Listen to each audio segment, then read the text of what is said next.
ठाकरे आणि शिंदे गटात जोरदार राडा। हातकणंगले सांगली येथे नेमके काय घडले?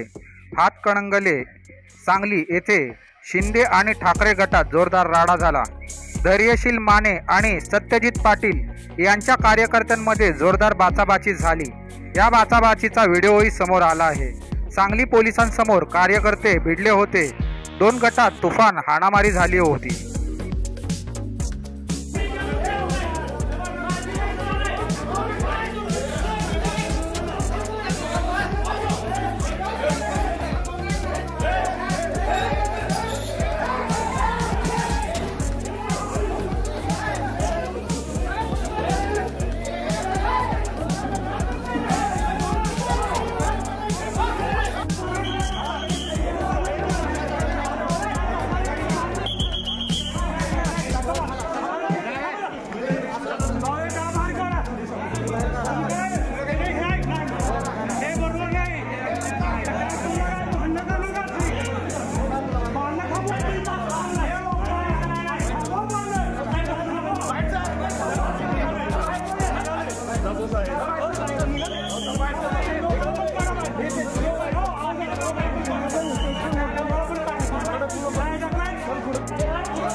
कृपया नवनवीन बातम्या पाहण्यासाठी आमच्या चॅनलला सबस्क्राइब करा, लाईक करा आणि शेअर करा आणि बेल आयकॉन प्रेस करायला विसरू नका।